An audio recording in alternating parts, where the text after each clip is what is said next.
அப்பா என்ன வெயில். அக்னி நட்சத்திரம் முடிஞ்சிருச்சுன்னு சொன்னாங்க. ஆனா வெயில் குறைஞ்ச பாடல. முதல்ல ரூமுக்கு போய் ஏசி போட்டு கொஞ்சம் நனையணும். அக்கா பசிக்கிறதுக்கா இங்கேயே ஆர்டர் பண்ணிடலாமா? இங்கேயே ஆர்டர் பண்றதா? நம்ம மரியாதை என்ன ஆகுறது? ரூமுக்கு போய் போன்ல ஆர்டர் பண்ணலாம். அட விடுங்கக்கா, இவன் சுத்த பட்டிக்காடு. அப்பா ஏங்க சாப்பாடு ஆர்டர் பண்ணுங்க. டேய் போன் பண்றா. சரிங்கக்கா.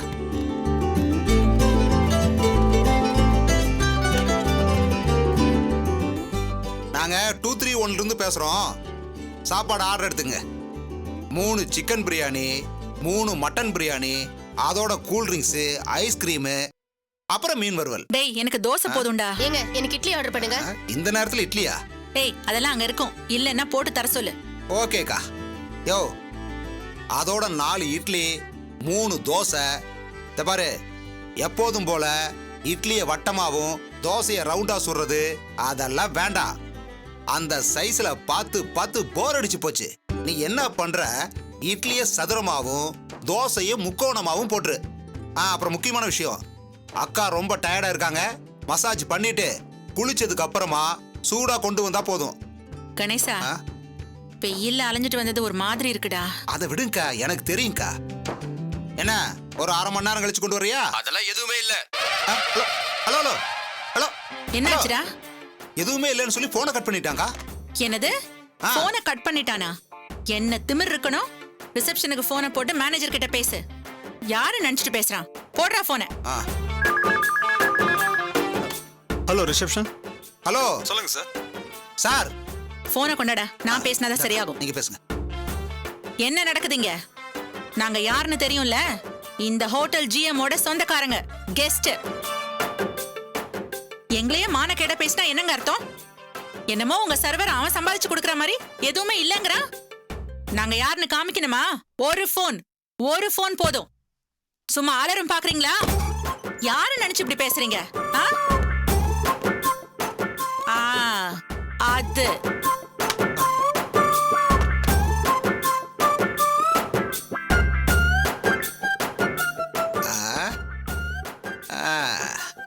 என்ன 4-5 பேர் திபுன்னு வந்தா சரியா போச்சா? இப்ப பயந்து நடுங்க என்ன பிரயோஜனம்? அதானே, இப்ப என்கிட்ட பேசிட்டு இருக்கும்போது போனை கட் பண்ணது யாரு? நீயா நீயா நீயா யாரா? அதான் கேக்குறான்ல. என்ன மேனேஜர் மன்னிப்பு கேட்டுட்டு வர சொன்னாரா? முதல்ல அந்த ஆளை வர சொல்லுங்க. என்ன முழிக்கிறீங்க? காயத்ரிக்கு போனை போடவா இல்ல அவளை நேர பார்த்து பேசவா? அவங்கள பார்த்து பேசணும்னா நீங்க ஸ்டேஷனுக்கு தான் போகணும். ஸ்டேஷனுக்கா? என்ன வெளியூர் போறாளா? ரயில்வே ஸ்டேஷனுக்கு போக சொல்றியா? அக்கா, நக்கலை பாத்தீங்களா? நம்ம ரயில்வே ஸ்டேஷனுக்கு போகணுமா? காயத்ரி மேடம் இல்லங்கிற தைரியம். நீங்க ரயில்வே ஸ்டேஷன் போக வேணா, போலீஸ் ஸ்டேஷன் போனா போதும்.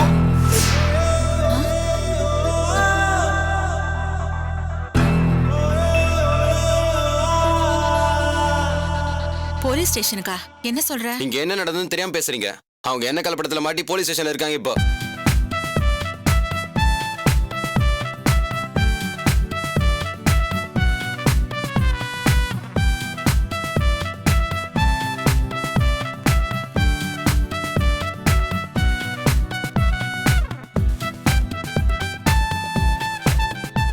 இனிமே இந்த பக்கமா வரக்கூடாது. இப்படியே ஓடி போயிருங்க. இல்ல எங்க முதலாளி போலீஸ் கிட்ட சொல்லி அழிட்டு போக சொல்லிருக்காரு.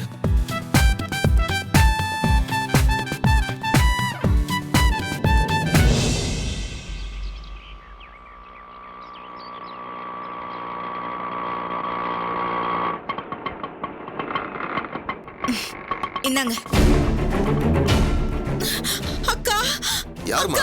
முதல்ல இன்ஸ்பெக்டர் பாருங்க. ஏமா இங்க வா. சார், அக்காவை பார்க்கணும் சார். அக்கானா யாரு? ஏன் அக்கா சார். அக்கானா பேர் என்னம்மா? காயத்ரி சார். அந்த ஹோட்டல் ஃபுட் கலப்பட கேஸா? அதெல்லாம் பார்க்க முடியாது.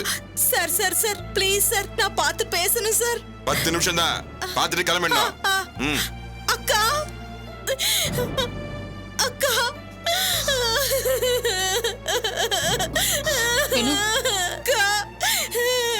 இப்பதான்க்கா டிவில காமிச்சாங்க. என்னக்கா இதெல்லாம்? ஏதோ ஃபுட் பாய்சன், நீதான் சதி பண்ணேன்னு சொல்றாங்க. நீ முதல்ல அழுகிய நிறுத்து. நானே இங்க பதறிக்கிட்டு இருக்கேன். அக்கா, இது எப்படிக்கா நடந்துச்சு?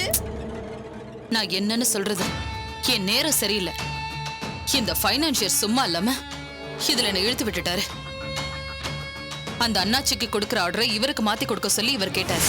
இனி எந்த பிரச்சனையும் இல்லாம அடிதடின்னு இல்லாம அந்த அண்ணாச்சியா விலகுவாரு. அதுக்கு நான் பொறுப்பு.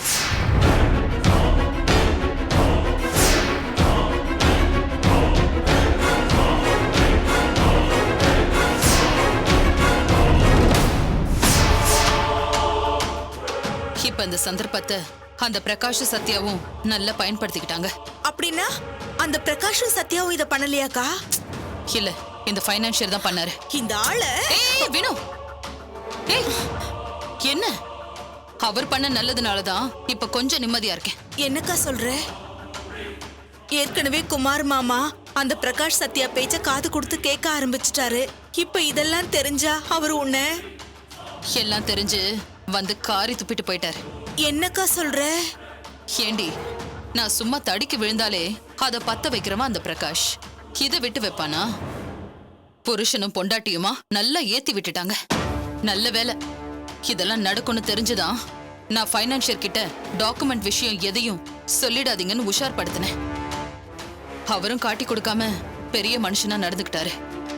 ஆனா எம்டி தான் இங்க வந்து உன்னை நான் டிஸ்மிஸ் பண்ணிட்டேன். இனி கனவுல கூட என் ஹோட்டலை பத்தி நினைச்சு பார்க்காத.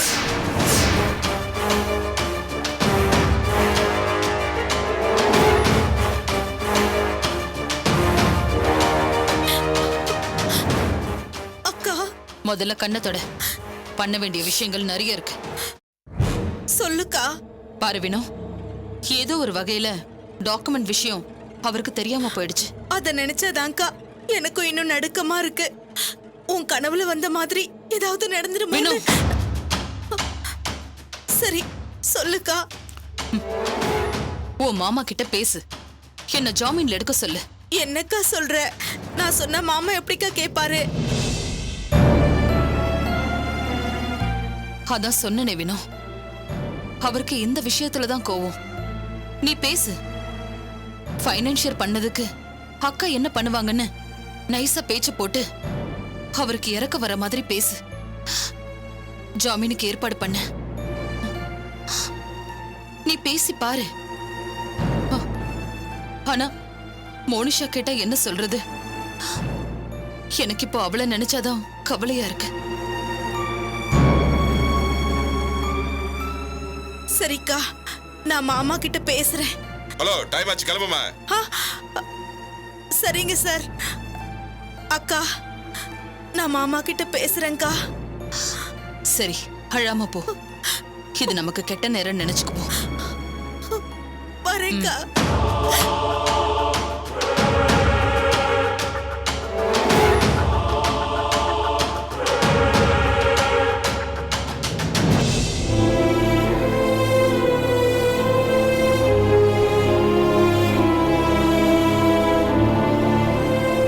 வாங்க சார். டாக்டர், கலெக்டர் சார் வராரு. வணக்கம் சார். டாக்டர், பிரச்சனை எதுவும் இல்லையே? பெருசா பிரச்சனை எதுவும் இல்லை சார். ஃபுட் பாய்சன் தான் ஆயிருக்கு. 8 பேர்ல 7 பேர் நார்மல் ஆயிட்டாங்க. பட் ஒருத்தருக்கு தான் நிலைமை ரொம்ப சீரியஸா இருக்கு. ஆன்டிபயோட்டிக் எதுவும் வேலை செய்யல. சுகர் பேஷண்ட் வர நிலைமை கொஞ்சம் மோசமா இருக்கு. யாருக்கு? வாங்க சார்.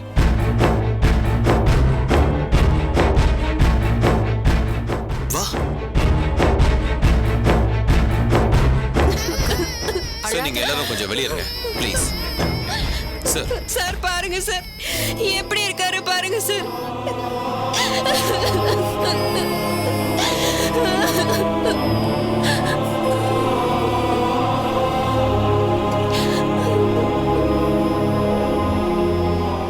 சத்யா, இவரு சார், இவர் என்னோட ஆபீஸ்ல தான் சார் இருக்காரு.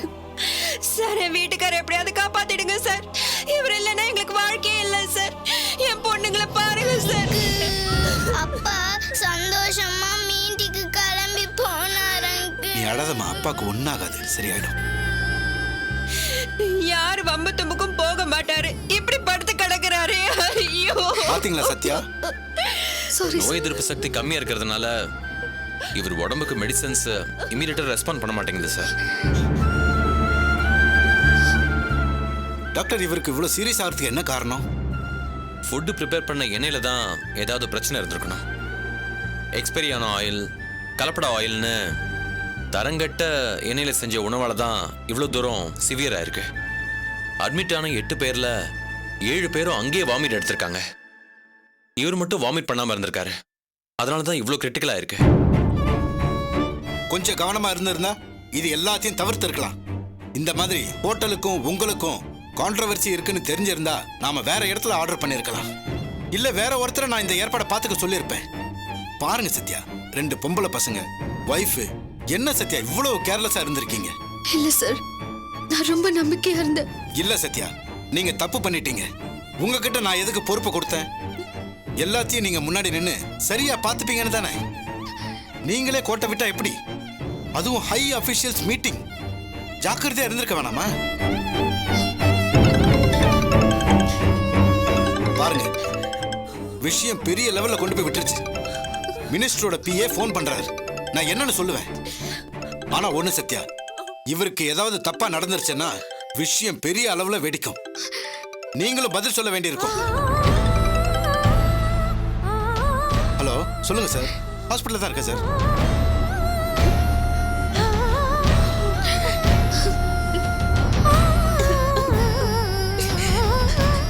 சத்யா, எனக்கு என்ன பண்றதுன்னு தெரியல.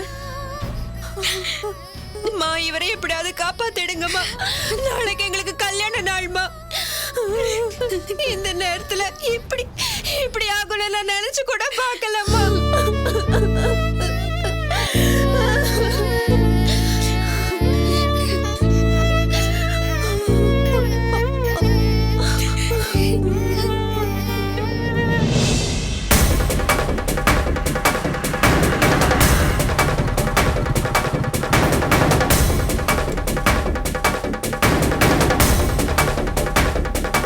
எக்ஸ்கியூஸ் மீ, அவங்கள பார்க்கலாமா? பாருங்க மேடம்.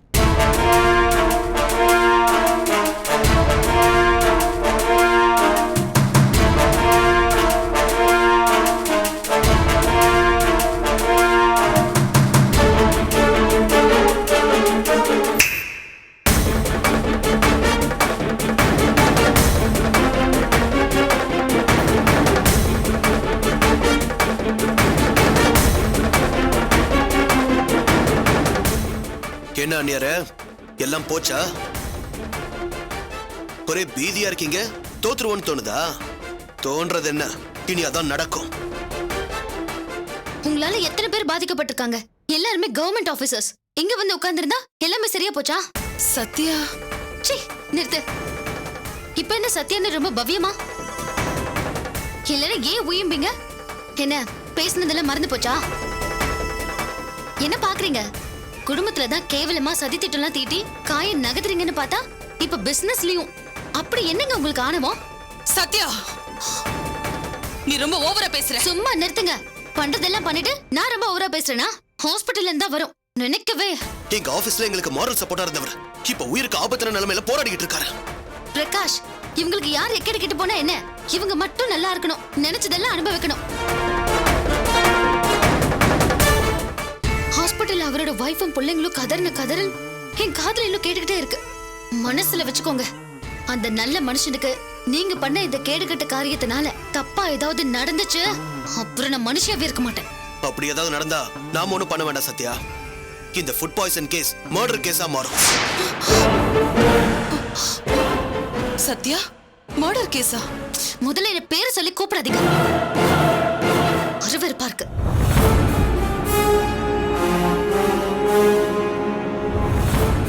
மர்டர் கேஸானா பின்ன என்ன கேஸ் போடுவாங்க? திட்டம் போட்டு தானே எல்லாமே பண்ணிருக்கீங்க. போலீஸ், வக்கீல், பணபலம் இது எல்லாத்தையும் வச்சு தப்பிக்கலான்னு கனவுல கூட நினைக்காதீங்க. எல்லாருமே ஹையர் ஆபீசர்ஸ். கலெக்டர் விவகாரம். அது மட்டும் இல்லாம இது கலெக்டர் பார்வையில தான் இந்த கேஸே போயிட்டு இருக்கு. நீங்க என்ன பண்ணாலும் பிரச்சனை உங்களுக்கு தான். அந்த நல்ல மனுஷனுக்கு தப்பா எதுவுமே ஆயிடக்கூடாதுன்னு நான் சாமி வேண்டிட்டு இருக்கேன். ஏதாவது ஆகட்டும், அப்புறம் இருக்கு. நினைச்சு பார்க்கவே திகைப்பா இருக்கா அண்ணியாரே. எத்தனை நாளைக்கு தான் நீங்க ஒரு ஆளா ஆடிக்கிட்டு இருப்பீங்க? என்ன சொன்னீங்க? 30 நாள்ல எங்களை வீட்டை விட்டு விரட்டுறீங்களா? எந்த தைரியத்துல அப்படி சொன்னீங்க? நிரூபிக்கிறதுக்கு என்கிட்ட ப்ரூஃப் ஒண்ணுமே இல்லைங்கிற திமிர்ல தானே. ஆனா ஒன்னு அண்ணியாரே, செஞ்ச தப்புல இருந்தெல்லாம் ரொம்ப ஷார்ப்பா தப்பிச்சிட்டீங்க. உங்க வாய் ஜாலத்தாலையும் கிரிமினல் புத்தியாலையும் தப்பிச்சிட்டீங்க. ஆனா செய்யாத தப்புக்கு இப்ப மாட்டிக்கிட்டீங்களா?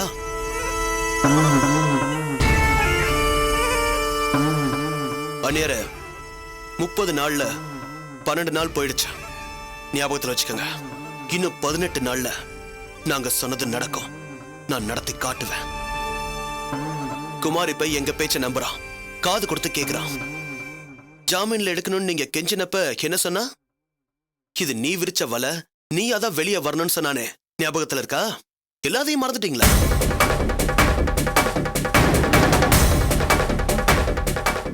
அந்நியரே, இந்த விஷயத்திலேயே இவ்ளோ தில்லலங்கடி ஆட்டம் ஆடின உங்களை இனி எல்லா விஷயத்திலையும் கணக்கு போட்டு பாப்பான், பார்க்க வைப்பேன். அவன் முடிவு பண்ணுவான். கூடிய சீக்கிரம் நீங்க வீட்டை விட்டு போவீங்க.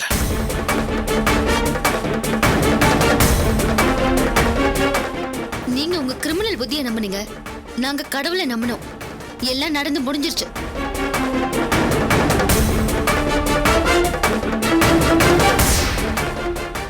இனி தப்பிக்க வாய்ப்பே இல்ல அண்ணியாரே. வசமா மாட்டிக்கிட்டீங்க.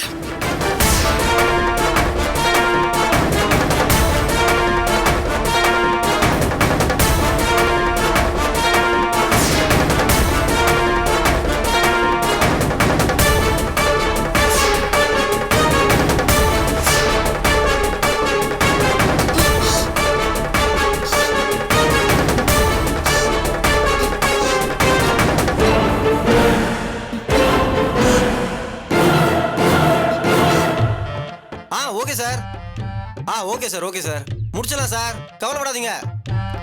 அதெல்லாம் கண்டிப்பா பண்ணி கொடுத்துறேன். தம்பி வீடு காட்டுறேன் வீடு காட்டுறேன் எங்களை இப்படி அலைய விட்டுட்டே போயிட்டு இருக்கியே, என்னப்பா இது? அவசரப்படாதீங்க சார், உங்க பட்ஜெட்டுக்கு ஏத்த மாதிரி நான் வீடு காட்ட வேண்டாமா? வாங்க. அக்கா இந்த ஏரியாவை பாத்தீங்களா? கோடீஸ்வரங்களா இருப்பாங்க போல இருக்கு. ஆமாங்க, கோடீஸ்வரர் ஏரியா மாதிரி தான் இருக்கு. சரிங்க சார், அந்த வீடு தானே, ஈஸியா கரெக்ட் பண்ணிடலாம் சார். அக்கா இந்த வீட்டை பாருங்களேன், சூப்பரா இருக்கு. இந்த வீடு மட்டும் வாடகை கிடைச்சதுன்னா நம்ம கொடுக்குற 10,000 ரூபாய் வாடகைக்கு பெரிய பங்களா கிடைக்கும். போட. சரிங்க சார், போங்க போங்க. சரிங்க.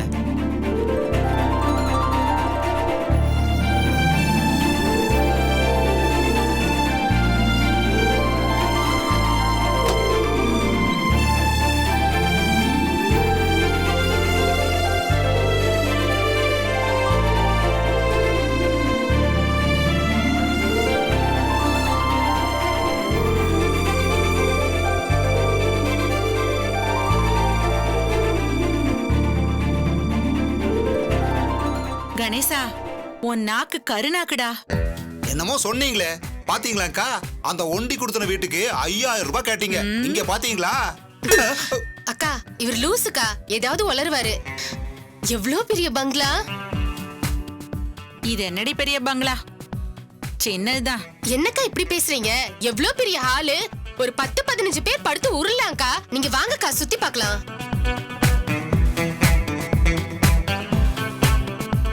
அக்கா, கிச்சனை பாத்தீங்களா? எவ்வளவு பெருசா நீட்டா இருக்கு. அக்கா இது என்ன அடுப்பா? ஏங்க இங்க எதுக்கு வந்தீங்க? இங்க என்ன பண்றீங்க? ஏங்க கிச்சனை பார்க்க வேண்டாமா? இந்த கிச்சனை நீங்க எதுக்கு பாக்குறீங்க? வாங்க, என் கூட வாங்க. என்னடி இவர் இப்படி சொல்றாரு? வாங்க. அக்கா வாங்க வாங்க, நான் எங்கக்கா கூட்டு போறா? தெரியலையேடா.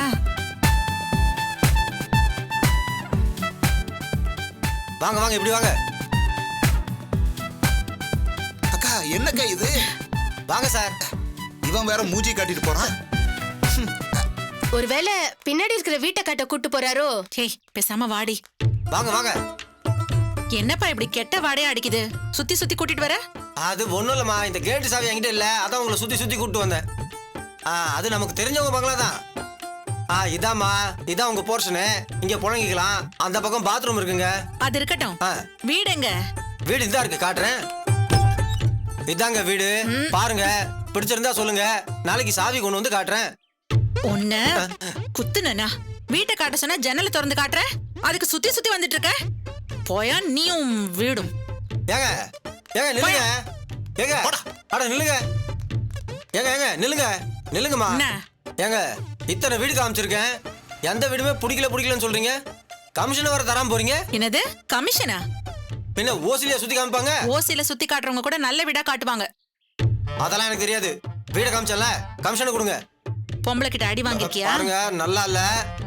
உங்களுக்காக தானே நான் தெரு தெருவா சுத்தி வீடெல்லாம் காமிச்சேன். காமிச்சா வீடு ஒண்ணும் பிடிக்கலையே. தம்பி, இவ்வளவு நேரம் எங்களை லோன்னு அலைய விட்டு தெரு தெருவா கூட்டிட்டு போனதுக்கு நீதான் எங்களுக்கு சாப்பாடும் ஜூஸும் வாங்கி கொடுத்து வழி அனுப்பணும். நல்ல வேளை அக்கா கேட்கல, ஓடி போயிரு. என்னது? அதுல என்ன தப்பு? யார் சார் நீங்க? ஏன் தம்பி, இந்த காலியான வீட்டுல தொங்குற டூலெட் போட காமிக்கிறதுக்கு உனக்கு கமிஷன் தரணுமா? நீங்க யாருங்க? நான் பக்கத்துல தான்ப்பா இருக்கேன். உனக்கு கமிஷன்லாம் கிடையாது, கிளம்பு. அத சொல்ல நீங்க யாருங்க? ஓடியா இல்ல போலீஸை கூப்பிடட்டா? சார், காலையில இருந்து அலைஞ்சிருக்கேன் சார். அதான் வீடு பிடிக்கலன்னு சொல்லிட்டாங்கல்ல, அப்புறம் என்ன சார்? ஒரு 100 ரூபாயாவது. தம்பி கிளம்பு கிளம்பு. காலங்காத்தால சாவுகிறாக்கி. நல்ல நேரத்துல வந்தீங்க ஐயா. உங்களை பார்த்தா நடுவழியில வந்த தெய்வம் மாதிரி இருக்கீங்க. இங்க வீடு ஏதாவது கிடைக்குமா? ஏன் தாய் கிடைக்காது? வாங்க, என் வீடே இருக்கு. அப்படியா? ஆண்டவன் நல்லவங்களை கைவிட மாட்டாரு. வாங்க. அக்கா, பார்த்த உடனே கையெடுத்து கும்பிடணும் போல இருக்குக்கா. அதாண்டி, நல்லவங்க கண்ணுக்கு நல்லவங்க மட்டும்தான் தெரிவாங்கங்கிறது.